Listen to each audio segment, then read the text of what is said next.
Japan has a choice, and it is to go for a different ideology completely. Now, that ideology can be democracy, a different form of fascism, or communism. And this is the dev diary where we focus on that. So first of all, you got this incident that happens immediately, and this can affect your ability to select an ideology. I believe this is a coup, and this is what sends you on the path towards, I'm going to use the term fascism very lightly because I don't think they really called it fascism in Japan. But from Hoi 4 perspective, it is fascism. Also, we got these icons down here too.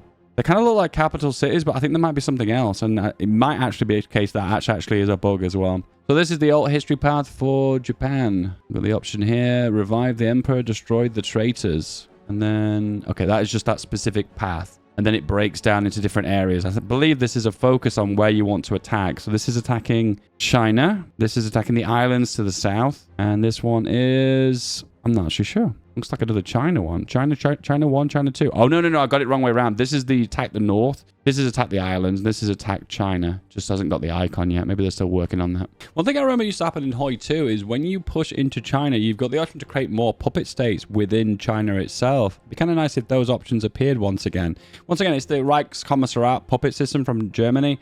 You occupy land. To reduce resistance, you create like a local government as such that is obviously subservient to Japan.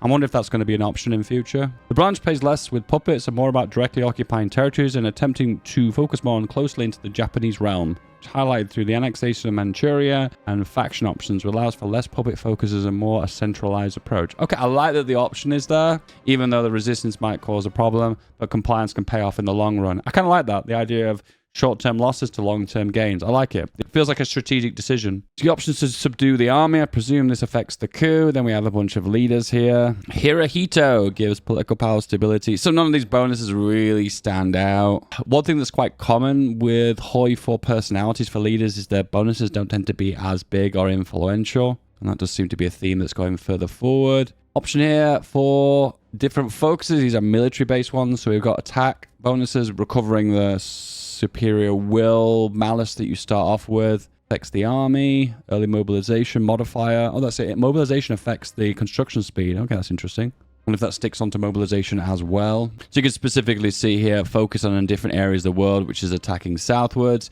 I got the option here if you go for the democracy path. Japan Empire completes the focus of the military purge speech. This will lead to an escalation, a conflict between the government and the military, which can only be resolved by repealing the Peace of Preservation law. Earlier this morning, the Prime Minister was gunned down by the Toko secret police while waiting to take the Yamato line to Tokyo Station. Okay, and he dies. The Emperor nominates a new Prime Minister, and you get to select the Prime Minister through National Focus. Actually, no, it's not National Focus, it's the old-fashioned way with an event.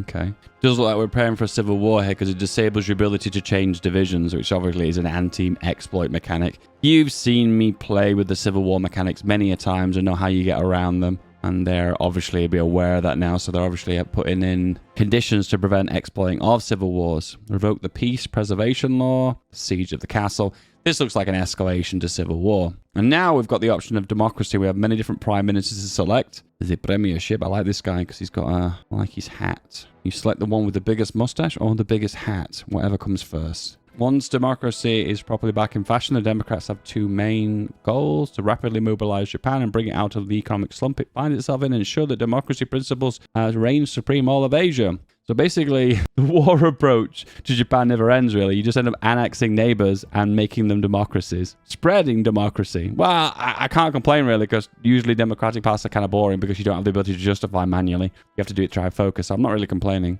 You also have the ability to expand your borders in the name of democracy, bringing the ultimate goal of unifying Asia under one government. Interesting formable nation. Okay. The state of Japan declares war on China. Demand overlordship of Asian nations. Interesting. I wonder how easy that's going to be. Another option is the guardianship of the Pacific. So this is, if you currently do the Japan democratic path at the moment, you get the option to do this. And you've got some crazy things like be able to take over Malaysia and Indonesia as puppets just by asking for them from the Dutch and British. And they usually always say yes as well, which is so different. I like that. I like because it's just so different. However, is it realistic? Probably not. No, just giving up the empire. I'm like, no. Especially with the Dutch too. They're losing basically all of their colonies if they say Yes to it. It eventually forms the Greater East Asian Federation. Ah, Federation. Now we have the unthinkable option, which is obviously communism, which you'd probably imagine. I don't think communism was very prevalent in Japan. So I can imagine this is probably going to cause a civil war and probably knock everything down and build it back up again. You know, I'm kind of okay with the idea of a communist path not being for Japan, you know, if it's just something that just is so out there, ahistorical. I feel kind of like it's okay if it's just not an option. I feel a bit annoyed in a way that they've forced a Japanese communist path to be a thing. I suppose with alt history, you can create any fictional scenario, I suppose. This is an interesting one. The influx of, what does it say? Influx of socialist industrial expertise giving big construction bonuses. So not only is the democratic path an industry one, but so is the communist path. The lecture group will more closely align you with Lenin and Stalin and pursue more centralized approach, building up the idea of a one-party state that will spread communist ideas to the rest of Europe by force. Ah, another one spreading ideology through force. Interesting. Feels like the play style is very, very similar. Very interesting, this one here. This is a unique one. Form the Pioneer Organization. And you can see here it makes support companies have +10 organization and +5 HP. That is so different. And of course, I like it because it's different. Type 1 in the comments if you're into different things. This is very interesting, this one as well. This further rural investments. Unlocks decision to improve the state category of the above states if they have 4 or more infrastructure. That's really interesting, which usually unlocks more building slots normally. I think this is more the concept of building tall for Japan, which I like the idea of it, just different once again. The concept instead of expansion by blobbing, maybe the expansion by playing tall, just to play it a little bit differently. Once the nation and its people are sufficiently prepared for war, time will come to liberate the people of Asia from the feudal decadence and imperialist ruin. I'm kind of okay with the idea that if you go communist, if it just literally U-turns your nation, any progress you made kind of just goes in the opposite direction and you kind of need a lot of time to kind of build yourself back up again. And I'm kind of okay with that. The Red Dawn over Asia, big boost to political power and cool territory defense and ideological defense too. Create, say, civil war in Korea. So you give Korea back and say, you can have your independence, Korea. And then all of a sudden, when you're ready,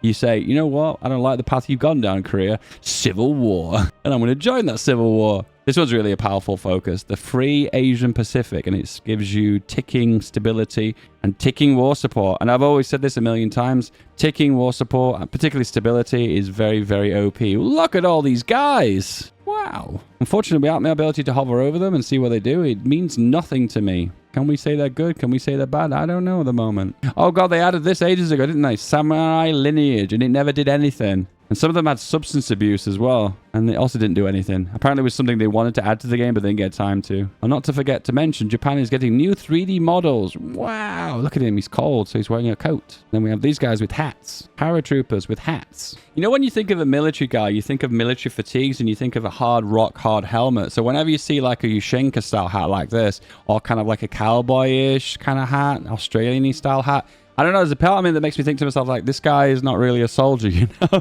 I've got, like, this pre-constructed idea of what a soldier should be, and, like, this guy isn't a soldier. Few dev replies. This stuff tends to be spicy, guys, so hold out.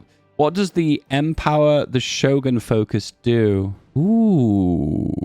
Interesting how it destroys your stability but builds your war support. I kind of like focuses that do this idea that you give something and you take something away. As long as the player has an option to do this focus and not be forced into it. Once again, we knock the whole thing down to build it back up again. Could we see some portraits for socialist leaders and maybe some exclusive red generals? These guys are just baiting for more content. Give me more content. So we've got this guy with 20%, 0.2% recruitable garrisons. Recruitable pop, that's very good at 1%. And political guy, more politics. Our question relates to the historical Japan and alternative history. And he's basically, if you want to read this, he just goes down a path of different possibilities. For instance, a Soviet agreement to get oil, an alliance with Japan to get roads. Interesting. The Soviet-Japanese diplomatic relations during the period was quite intense. It basically is talking about certain geopolitical situations around the world and if the focus trees will engage in any of those. To start the game, Japan has resource rights of North Sakhalin. Completing this focus will give an event that will increase the amount of resources extracted in the state in exchange for the Soviets gaining a civilian factory,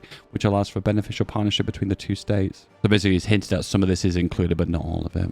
What formable nation has historical Japan? Japan can form the Empire of Great Japan. Ooh, nice name. Great.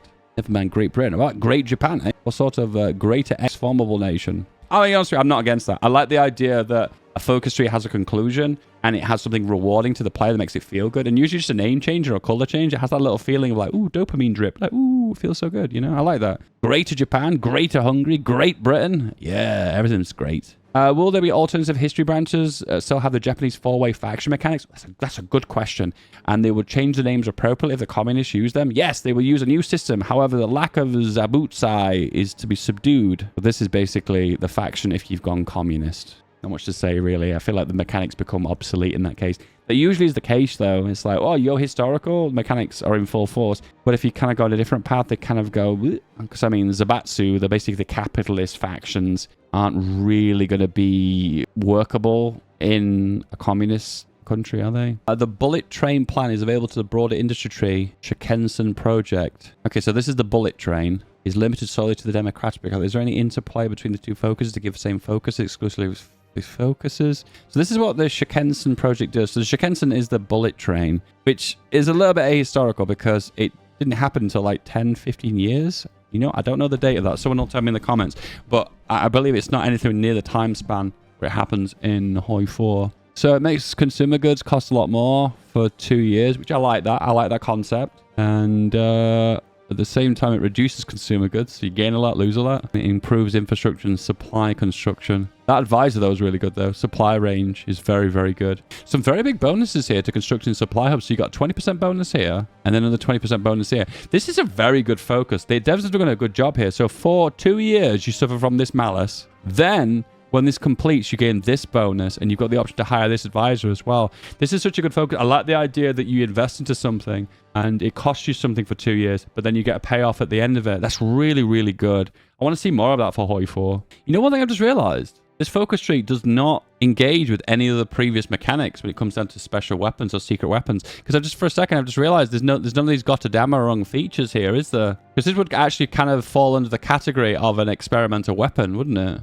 Even though it is a civilian one, you know? Why is this not a part of the experimental facilities? It's kind of frustrating when that happens, you know? The old DLC just gets completely ignored and forgotten about and never touched on again. And then we move forward and we just pretend those mechanics don't exist. It's one of my biggest gripes with Gotterdammerung. It's one of the reasons why I went into it. I felt a bit mixed about it. The German focus tree was absolutely based. I loved it. However, I was a bit on the fence with the experimental facilities. And to this day, I think I still am. I'm sorry to sidetrack for a little bit here, guys, but I do realize that maybe you guys don't really focus on the experimental facilities as much as you do. You know, it's kind of a LARP or roleplay thing, isn't it? Because, I mean, I make radar every game, but that's probably the only one I do. More details of Communist Japan and the focuses. An option to declare war on everyone and claims on everyone. Can we get a map of Japan now? Has it changed? Ooh, this one looks more blue of Kyoto. So we can definitely see now there's a few more states. I feel like this has been divided into two. And this one's been divided into two as well. This one's got a fist. A flaming fist. There'll be an option to call Korea, Taiwan, and the Pacific territories. There's an option to call some islands, though.